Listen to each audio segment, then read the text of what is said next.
ಹುಬ್ಳಿ ಧಾರವಾಡದಲ್ಲಿ ನಡೆದಿರ್ತಕ್ಕಂಥ ಘಟನೆ ಇದೆ. ಇವತ್ತು ಎಷ್ಟು ಮಿತ್ರವೇಗ ಘಟನೆ ಆಗ್ತಾ ಇದ್ದಾವೆ. ಒಂದು ಸಂದರ್ಭದಲ್ಲಿ ಹುಬ್ಬಳ್ಳಿ ಧಾರವಾಡದಲ್ಲಿ ಶಾಂತಿ ಪ್ರಿಯ ಅನ್ನತಕ್ಕಂಥ ಮಾತು, ಇಲ್ಲಿ ಇರ್ತಕ್ಕಂಥ ಎಲ್ಲಾ ವ್ಯಾಪಾರಸ್ಥರು ಬಹಳ ನಿಶ್ಚಿಂತೆಯಿಂದ ವ್ಯಾಪಾರ ಮಾಡ್ತಾರೆ ಅಂತಕ್ಕಂಥ ಮಾತುಗಳು ಕೇಳಿ ಬರ್ತಾ ಇದ್ವು. ಎಲ್ಲರೂ ಕೂಡ ನೆಮ್ಮದಿ ಇರ್ತಕ್ಕಂಥ ವಾತಾವರಣ ಇತ್ತು. ಅನೇಕ ಲೇವಾದೇವಿ ವ್ಯವಹಾರಗಳಾದ್ರೂ ಕೂಡ ಈ ರೀತಿಯಾಗಿರ್ತಕ್ಕಂಥ ಸಮಸ್ಯೆಗಳು ಎಂದು ಎಲ್ಲಿನೂ ಕೂಡ ಬರ್ತಿದ್ದಿಲ್ಲ. ಆದ್ರೆ ದುರ್ದೈವದ ಸಂಗತಿ ಅಂತಂದ್ರೆ ಇವತ್ತು ಎಲ್ಲಾ ಲ್ಯಾಂಡ್ ಮಾಫಿಯಾಗಳನ್ನ ಹ್ಯಾಂಡಲ್ ಮಾಡ್ತಕ್ಕಂಥ ಕೇಂದ್ರ ಯಾವುದು ಅಂತಂದ್ರೆ ಕಮಿಷನರೇಟ್ ಅನ್ನುವಂತ ನಿಟ್ಟಿನಲ್ಲಿ ಇವತ್ತು ಎಲ್ಲರೂ ಕೂಡ ತೋರಿಸ್ತಾ ಇದ್ದಾರೆ, ಬಟ್ ಮಾಡ್ತಾ ಇದ್ದಾರೆ. ಅಲ್ಲಿರ್ತಕ್ಕಂಥ CCB ಅಧಿಕಾರಿಗಳು ಕೂಡ ಇವತ್ತು ನನ್ನ ಕಡೆನ ಒಂದ್ 2-3 ಕೇಸ್ಗಳು ಬಂದಿದ್ದು. ಇಲ್ಲಿ ನಮಗೆ CCB ಅವ್ರು ಕರೆದ ಧಮಕಿ ಕೊಡ್ತಾರ್ರಿ ನಮ್ಗೆ ಅಂತ ಹೇಳಿ ನಾನು ಕೇಳಿದ್ರೆ ಯಾಕೆ ಏನಾಗಿದೆ ಏನ್ ಪ್ರಾಬ್ಲಮ್ ಅಂತ ಕೇಳಿದಾಗೂ ಕೂಡ ಇಲ್ಲ ನಮಗೆ ಇನ್ಸ್ಟ್ರಕ್ಷನ್ ಐತೆ ಅಂತ ಹೇಳಿ ನಾನು ಯಾವಾಗ ಅವ್ರಿಗೆ ಫೋನ್ನಾಗೆ ನೇರವಾಗಿ ಮಾತಾಡಿದ್ಮೇಲೆ ಅವ್ರು ಖರೀದನ್ನ ಬಂದ್ ಮಾಡಿದಂತ ಕೆಲಸಗಳು ಕೂಡ ಇದ್ದಾವೆ.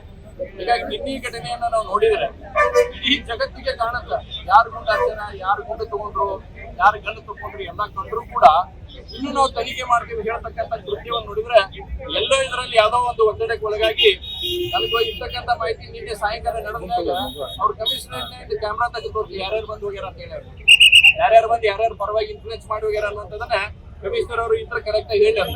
ಆ ಟೈಮಿಗೆ ಯಾರು ಬಂದಿದ್ರು, ಯಾರು ಇನ್ಫ್ಲೂಯೆನ್ಸ್ ಮಾಡಿದ್ರು, ಯಾರು ಹಿಡಿಬೇಡ ಹಿಡಿಬೇಕಂತ ಹೇಳಕತ್ತಾರ ಅನ್ನುವಂತ ಮಾಹಿತಿಗಳನ್ನ ಕಮಿಷನರ್ ಬದಲಿಸಲಿ. ಇಲ್ಲ ನೀವೆಲ್ಲ ಮೀಡಿಯಾದವ್ರಿಗೆ ವಿನಂತಿ ಮಾಡ್ತೀನಿ, ಆ ಟೈಮಿಂಗ್ ಕೊಡ್ತೀನಿ, ಆ ಟೈಮಿಂಗ್ ನಾಗ ಯಾರು ಬಂದ್ ಹೋಗ್ಯಾರ ಅನ್ನುವಂಥದ್ದನ್ನು ಮಾಹಿತಿ ತಗೋರಿ, ಅವಾಗ ಆ ಕಮಿಷನರಿಗೆ ಯಾರು ಬಂದಿರಂತೆ.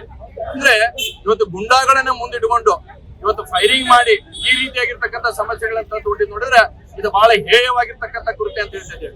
ನಾವು ಕಳೆದ ಸಲನೂ ಕೂಡ ಪಕ್ಷಾತೀತವಾಗಿ ಸನ್ಮಾನ್ಯ ಪ್ರಸಾದ್ ಅಬ್ಬಯ್ಯರಾಗ್ಲಿ, ನಾನಾಗ್ಲಿ, ಅರವಿಂದ್ ಬೆಲ್ಲದವರಾಗ್ಲಿ, ಸನ್ಮಾನ್ಯ ಕೇಂದ್ರ ಸಚಿವರಾಗಿರ್ತಕ್ಕಂಥ ಪ್ರಹ್ಲಾದ್ ಜೋಶಿ ಅವರು ಇದ್ರ ಬಗ್ಗೆ ಸಾಕಷ್ಟು ವಿಷಯಗಳನ್ನ ಮಾಧ್ಯಮದ ಮುಂದೆ ನಾವು ಹೇಳಿದ್ದೇವೆ. ಆದ್ರೆ ಎಲ್ಲೋ ಇದು ಸುಧಾರಿಸುವಂತ ನಿಟ್ಟಿನಲ್ಲಿ ಹೋಗ್ತಾ ಇಲ್ಲ, ಇದನ್ನು ಬಿಗಡಿಸುವಂತ ನಿಟ್ಟಿನಲ್ಲಿ ಹೋಗ್ತಾ ಇದೆ ಅನ್ನೋದು ನನಗೆ ಬಹಳ ಸ್ಪಷ್ಟವಾಗಿರ್ತಕ್ಕಂಥ ವಿಷಯ. ಹೀಗಾಗಿ ನಾವು ನಿನ್ನೆ ಘಟನೆ ನಡೆದಿದ್ದು ಯಾರು, ಗುಂಡು ಹೊಡೆದಿದ್ದು ಯಾರು ಗೊತ್ತಿದ್ರು ಬೇರೆಯವ್ರನ್ನ ಅರೆಸ್ಟ್ ಮಾಡುವಂತ ಪ್ರಯತ್ನವನ್ನು ಇವತ್ತು ಆಗ್ತಾ ಇದೆ. ನಾನು ಬಹಳ ಸ್ಪಷ್ಟವಾಗಿ ಹೇಳಕ್ಕೆ ಇಚ್ಛೆಪಡ್ತೇನೆ ಕಮಿಷನರ್ ಅವ್ರಿಗೆ, ನೀವು ನಿನ್ನೆ ಘಟನೆಯಲ್ಲಿ ಇದ್ದಂತವ್ರು ಕ್ರಿಸ್ಟಲ್ ಕ್ಲಿಯರ್ ಅದಾರ ಯಾರಾದಾರ ಅಂತ ಹೇಳಿ, ಇದಕ್ಕೆ ಇನ್ಫ್ಲೂಯೆನ್ಸ್ ಮಾಡಕತ್ತಾರ ಅನ್ನೋಂಥವ್ರು ಯಾರು ಅನ್ನೋದು ಮಾಹಿತಿಯನ್ನ ತಾವು ಹೊರಗೆ ಹೇಳಿರಿ. ಇಲ್ಲ ಅಂತಂದ್ರೆ ನಾವ್ ಹೇಳದ್ ಕೊಟ್ಮೇಲೆ ನಿಮ್ದು ಏನು ಉಳಿಯಂಗಿಲ್ಲ ಅನ್ನೋಂತಂದ್ರೆ ಬಹಳ ಸ್ಪಷ್ಟವಾಗಿ ಹೇಳಕ್ಕೆ ಇಚ್ಛೆಪಡ್ತೇನೆ.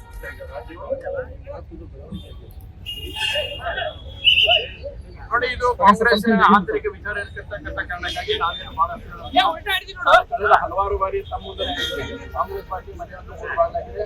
ಬಹಳ ಸದ್ಯದಲ್ಲಿ ದೊಡ್ಡ ಪರಿಸ್ಥಿತಿ ಉದ್ಭವ ಆಗ್ತಕ್ಕಂಥ ಮಾತನ್ನು ಕೂಡ ಎಲ್ಲರೂ ಕೂಡ ನಾನು ತಿಳ್ಕೊಂಡಿದ್ದೆ.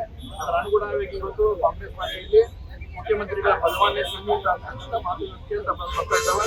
ನನಗೂ ಇಂಟರ್ನಲ್ ಸೋರ್ಸಸ್ಗಳನ್ನ ಮಾಹಿತಿಗಳನ್ನು ಕೊಡುವಾಗ ಇನ್ನೂ ಸಾಕಷ್ಟು ಗೊಂದಲ ಇದೆ. 4 ಜನ ಏನೇನೋ ಇದೆ, ಆದ್ರೆ ಕಾಂಗ್ರೆಸ್ಸಿನ ಆಂತರಿಕ ವಿಚಾರ ನಾನೇನು ಭಾಳ ಹೇಳೋದಿಲ್ಲ. ಬಟ್ ಸಮಸ್ಯೆಗಳ ಸರಿಮಾಡಿ ಮುಂದುವರಿದೆ. ನೋಡಿ, ನನಗಿರ್ತಕ್ಕಂಥ ಮಾಹಿತಿ 4 ಜನ ಮಾಹಿತಿ ಐತಿ. ಎಷ್ಟು ಜನ ಮಾಡ್ತಾರೆ, ಏನ್ ಮಾಡ್ತಾರೆ ಅನ್ನೋದು ಕಾಂಗ್ರೆಸ್ ವಿಚಾರ ಐತಿ. ನಾನು ಅದ್ರಲ್ಲಿ ಬಹಳ ತಲೆ ಕೆಟ್ಟಲ್ಲ, 4 ಮಾಡಿದ್ರು ಅಥವಾ 40 ಮಂದಿ ನಮಗೆ